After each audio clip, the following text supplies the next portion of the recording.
Hey everyone, Sean Pierce from Dental Peers here. Welcome back. It's time for another installment of Meet Our Partners. So I'm really happy today to be able to bring someone to you that might be new to a number of you, but someone who's been in the dental field for a while. Her name is Carole McLeod and she's with Delvin. Carole, say hi to all the members of Dental Peers. Hello, everyone at Dental Peers. I've heard about you. I've watched about for you a number of years, so I know more about you than you know about me. Now, Carole's located out on the West Coast, and in fact, I've had the opportunity to be out there and visit with her and a couple of times, and have a wonderful dinner with her out on the coast. Too bad it was a foggy day, as I recall. We couldn't really see what was going on out there. Clearly, I didn't make the dinner. That is not my claim to fame. But so Carole, why don't you tell everyone a little bit about yourself, a little bit about Delvin, what it does, and how you got to where you are in the dental world these days? Well, it's a quick story. I started off teaching high school math, and if you've ever taught teenagers anything, you know that you have to be on your toes and you have to use every strength that you have to bring them together and get them to learn. So those things helped me through all the years. I married into a family of dentists, and I soon learned that that I needed to be in that business. Well, first of all, I liked it, but also most of my family were really not interested in the dental part of it or the business part of it. So I went through probably every position you could have in a dental practice. And then I realized that we needed software. And there wasn't software. There were some big high-end programs, but I decided to, in my naivety, hire a programmer and write a program. And so we did that. It took a couple of years, but we did that. And pretty soon that program was in the majority of the offices that were computerized in British Columbia. I got the attention of XN, and the rest is history. I became a VP in XN and led that program, developed Power Practice. It then, of course, was eventually sold to Henry Schein. And I then thought, there's an area in the practice that I always wanted to create a tool for, and that was in the HR.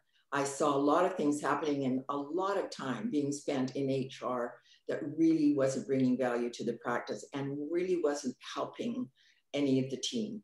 So I will tell you why we created Delvin. I don't know if any of you have ever come to the end of a month and you found that the percentage of your overhead that you're spending on your payroll is going up. I found that. And it seemed that every month it just was creeping up. And you kind of know why that is, but you can't put your finger on it and you don't really know how to stop it. Your manager tells you that you're spending many hours, she's spending many hours doing her payroll. She's having to check punches, ask people about extra time, and those conversations are not happy conversations. They make someone feel not valued. They make them embarrassed. They tell their friend, and pretty soon everyone in the staff is angry. And you feel that angry. You walk into your operatory and your assistant is giving you one-word answers. And it's not anyone's fault. It just seems to happen. So if these issues, if you could just pay some money and have those issues go away, it would be worth it, probably worth it. But it's not about money. Well, it is about money, but it's not about just money. It's about being seen as being fair and showing everyone in the practice that you respect them and that you value each individual equally. Huge. Absolutely critical. Yes, I agree. I love that. It's huge. You assume that everyone on your team knows exactly what you want them to do. Don't they know that they get paid from 8 to 5? Don't they know that if they have to do extra work, they would get an okay from somebody? Don't they know that when you're having morning coffee. They don't include that in their hours for the day. Don't they know that at the end of the day, when they're waiting for a ride, that those hours aren't part of their working hours? But so you assume that all of your staff know those, but they don't. They don't know it. And the reason they don't know it is because someone beside them is adding coffee hours. They're adding end of day hours, and nobody says anything to them. And there's good reason that no one says something, because right now you don't want to lose staff. You don't want your favorite employee to walk out the door in a huff, because you'll probably lose everybody at the same time. So rather than face those things, you let them ride. And that tension builds and it adds up and it gets out of hand. And pretty soon you can't control it. You just can't stop it. And that's where Delvin comes in. Delvin can do just that. And I'll tell you how. So every practice that we've worked with, one or all of those issues have come up, and much worse. But we designed Delvin to create a fair playing field for the staff, for the managers, and for the dentist. You create, the dentist and your manager, you create custom ground rules for your office, and Delvin implements those guidelines so that they run in the background without question. Staff clock in and out from their phones and the office Wi-Fi. Everything you've set up just happens. If they want to see other things, they can see them from wherever they are, but they check in from the office. And what you will find is most of those uncomfortable conversations will just disappear. Every employee can see their hours. They can see the adjustments. They can add notes, put them to their payroll hours, and they become accountable for their own hours. They become accountable for what they are asking you for. Payroll managers love it because they have everything they need, whether they work from home or from the office, or if they do the payroll from multiple offices. They don't have to ask questions. They don't go back for those difficult conversations. It's all in front of them. They've got all the information they need, and payroll will takes such a short time compared to what they're doing. Now, you might think that having clear expectations will upset your staff, but it's quite the opposite. Your team wants to know what you expect. They want to know that you treat everyone the same.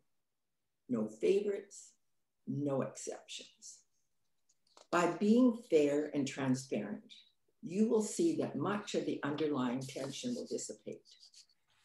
You'll be able to walk in the morning, go past the staff room, see a team having coffee. You can relax because you know you're not paying for that time. And your employees are comfortable because when they're asked to stay, they will be paid for every minute, and they will be paid overtime if that's what it takes, if that's appropriate, and they go into overtime, you will pay them that without question. They know that. We created Delvin to work in the background. Delvin ensures that the values of your practice are in place every day, every month, every year. And many of our clients have been counting on Delvin for years. And the advantage they have is that if someone now that perhaps worked for them in the past has some questions or thinks they have some labor issue, they can pull up those records. They can see every punch. They can see every comment. They can see every vacation request. They can see every email. It's all in a little package in their system. And you know that when you have a really good dental chart, when you have really good notes, 99% of the issues go right away. And that's what happens when you have Delvin. So what does Delvin do? It really does its part to create a happier and less stressful workplace. And it's for staff, for managers, for dentists, for the whole team. And that's kind of it in a nutshell. It does many more things, but I think that's the basis. That's the reason, that's the why we created it. So Sean, you might have some questions. I don't know. Yeah, I mean, as I was listening to that, Carole, what I really liked was sort of this idea that there's a bit of a give and take with it, in the sense that, I mean, as an employee, I know that, oh, if I'm being asked to stay an extra half hour or an hour or something like that, and I'm in a rush then to get out, and I forget to record it on an older written piece of paper type timesheet or something along those lines, I then have to wonder, like, does anyone know that I worked that extra hour? How will I lose out on that? So here's an opportunity that you can make sure that the person is being fairly compensated for the work they're doing, but at the same time, yeah, it does hold them accountable, so that they don't have to worry about looking and seeing, oh, somebody marks themselves as showing up at 8 o'clock, and yeah, they arrive at 8 o'clock, but they spend the first 10-15 minutes getting coffee, but they record their arrival, and they really don't start working till 15-20 minutes later. And if I'm the team member that's sort of left carrying the bag until that person shows up, then you can sort of see where the animosity comes in. And I don't know, maybe that kind of touches in, I guess. Sometimes you wonder, like, are members going to feel, are their teams going to feel okay about working on a time clock? But maybe if they see the pluses as well as the minuses, that they can understand, okay, there is a certain element of fairness. What's been your experience on that? Well, actually, it's interesting, because I thought that too. I wondered if that might be an issue. But when the fairness, when they see that the fair things, the things that upset staff aren't the rules that are in place. What upsets them is when somebody pushes the envelope. And I have an example of a practice where there was a person who was in the practice who came late, about 7 to 10 minutes every day, came late. Lots of conversations, worked in the practice, really great, and lovely, bouncy, did a good job.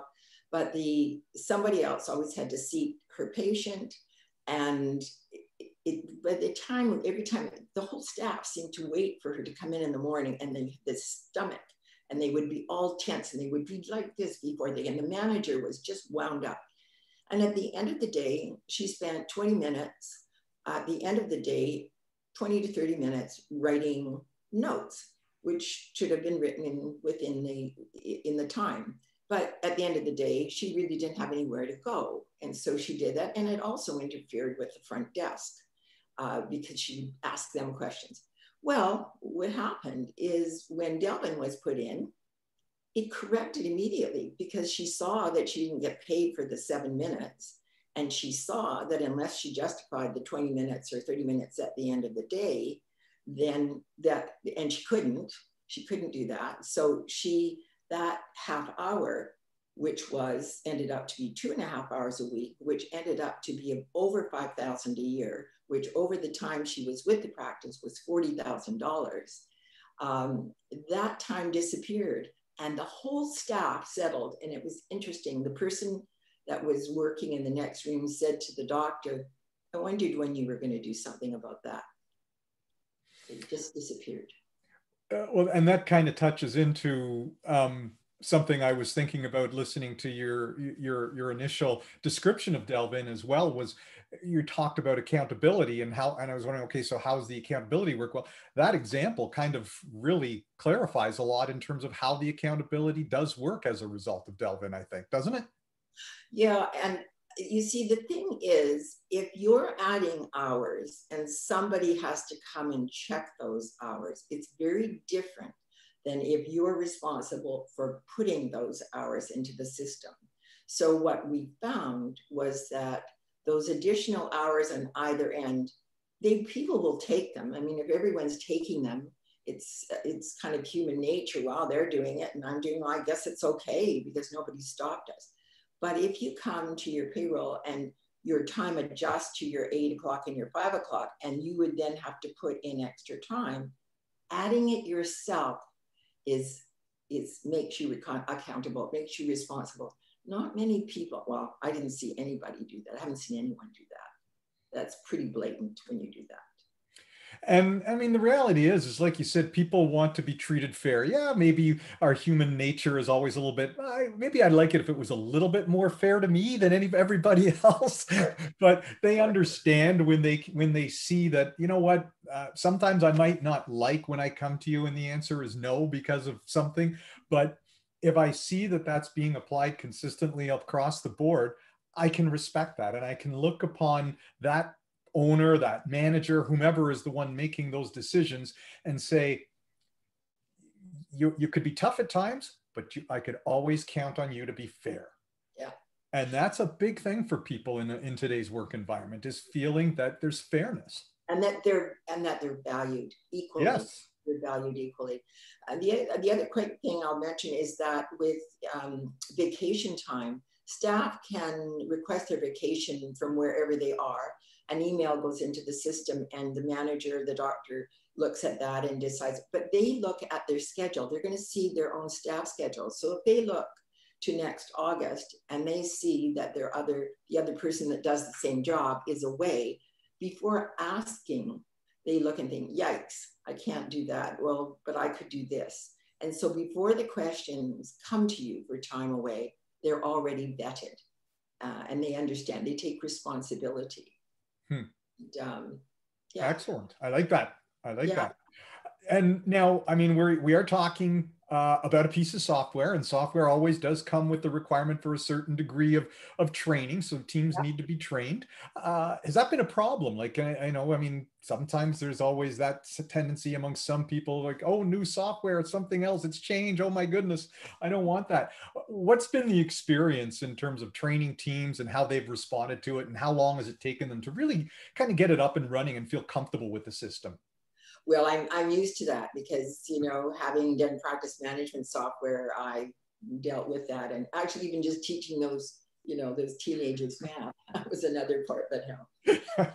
So, for the average staff, for the staff, all they have to do is they click in, they have their iPhone, we put the app on their phone. And when they come in, as long as they're connected to the office Wi-Fi, they can tap in, and when they leave at the end of the day, tap out, or if you want them to tap in and out for lunch, they do that. So that's part. The thing that we have with staff, which is kind of funny, is that lots of times, of course, they will forget their password, or they will say, no, I put that password in and my password doesn't work. Well, of course, at the other end, we can look at it and say, okay, I understand. Let's just take a look at it. Oh, you know, that was a capital. You had a capital. So that's the main thing with staff. And I think like anything else, if they're used to doing a generic time clock, the transition is pretty straightforward. But if they're used to doing paper chits, yes, they might forget, but we handhold them, you know, or their pastoral. The person that we spend a lot of time with, and we spend quite a period of time with, is the manager or the payroll person. We go through those first payrolls for as long as you want. And the reason we go through them is not that she doesn't know how to do it. It's because there'll be anomalies in a practice. So somebody will say, oh no, I want to have my stat paid, but then I work 5 hours at the stat, and then, you know, all those kinds of things. And so then we reset the software so that it'll take care of those issues in the future. That, you know, every office has them, but every office does it differently. And there's a lot of things in Delvin, much more than what I've told you about. Right. Basically, it all hinges on transparency and fairness with the staff. And as the office is ready for that, we help the manager, and that's all included, of course. And we help forever. You know, with software, when you develop software, I had to laugh. One guy that bought my practice management software, he said, so do you come to weddings and funerals? Pretty much. Now, and I mean, of course, when we're talking, and we're talking in terms of recording time on timesheets and stuff like that, obviously these days a lot of people are still doing that on computer, but it's not necessarily being put into something that is able to track and monitor and in a way provide a certain degree of your employment analytics to help you analyze your employment costs in a way that it just makes it easier for you, right?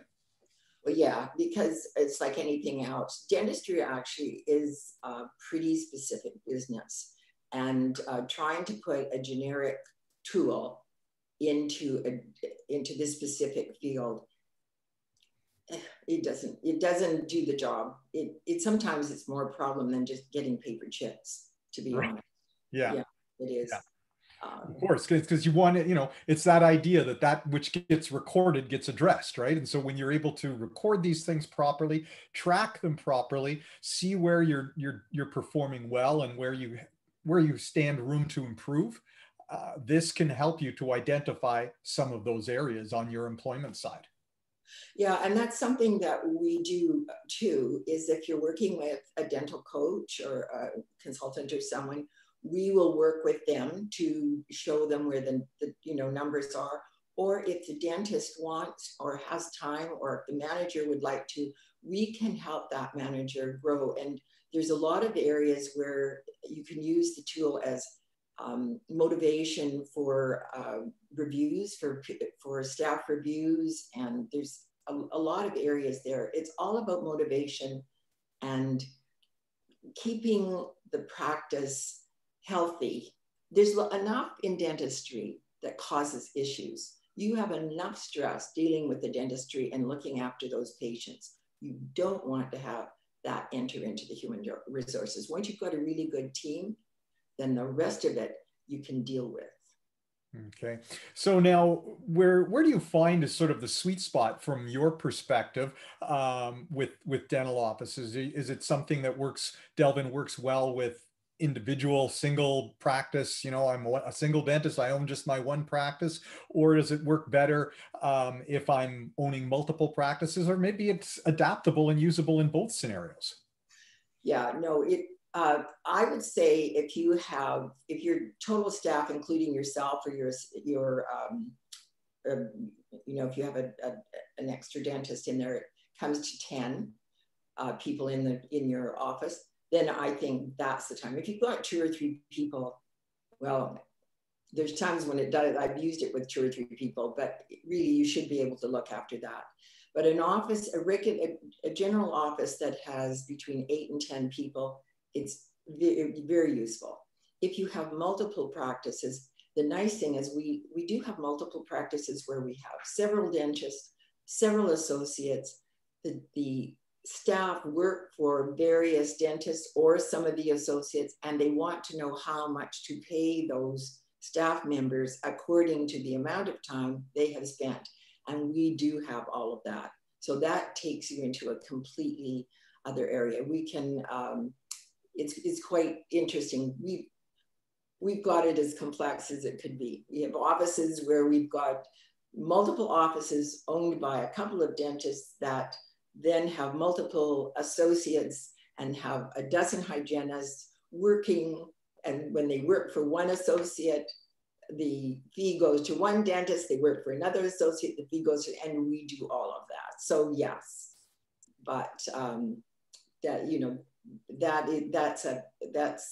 it works. But I'd say 10 people and up, So it sounds to me like the idea is to sort of find Delvin has sort of found its mark in areas where it's robust. It can do a number of things.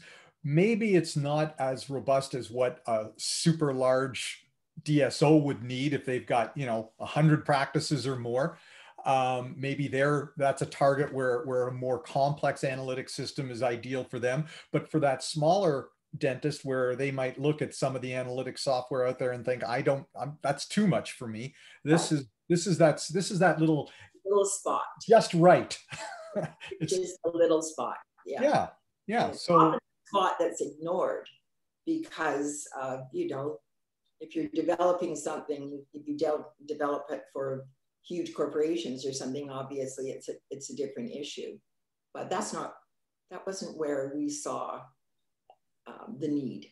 Right. Yeah. So if any of our members wanted to reach out and learn more about Delvin, maybe get some sort of a demo or something like that, what's the best way for them to reach out to you? Well, they can go onto our website, which is the trick with that is it's www.delv-in. We made it to be Delvin, thinking, I'm not sure how clever that was at the time, but anyway, that's what we have. So that .com. And my contact information is there, or you can schedule an appointment right off the website, or just email and say, and because we're a small company and because I know dentistry, I've lived with dentists and I know you don't have much time. You want to get to that tennis court, you want to get to my husband didn't mind as long as he could walk out the door at 5 o'clock and be on the squash court at 5:15. And that was success. So, a Saturday morning or a Friday night, you have no life, I have no life. So, no, but you know what I mean? We can work around the times when you're relaxed, a Saturday morning or something like that. So just check. Perfect. Well, that's great. So, I certainly encourage anyone, if they're interested in learning more about what Delvin has to offer, reach out to Carole. If you maybe just didn't record that contact information, remember, you just have to go to the partner page at the Dental Peers website and find the Delvin logo, click on that, and that will take you to the Delvin website. So that's also an easy way for people to find a way to reach out to you and get in touch with you. And I can tell you, Carole will do a great job taking care of Dental Peers members. We do. We will. We've been doing this for a long time, and so far my claim to fame was my office was in the middle of a huge dental office, with many dentists, and my claim to fame was I could always ride the elevator. So I was never afraid of meeting any of my clients on the way up or down. I think we're okay.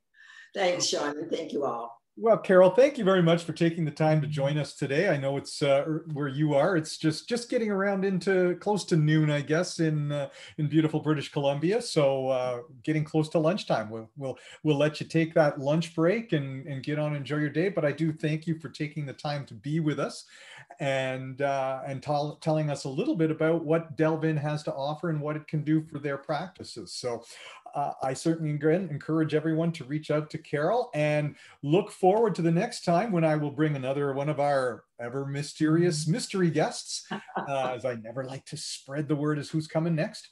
And we'll have another opportunity to meet our partners. But Carole, thanks for taking the time to meet our members.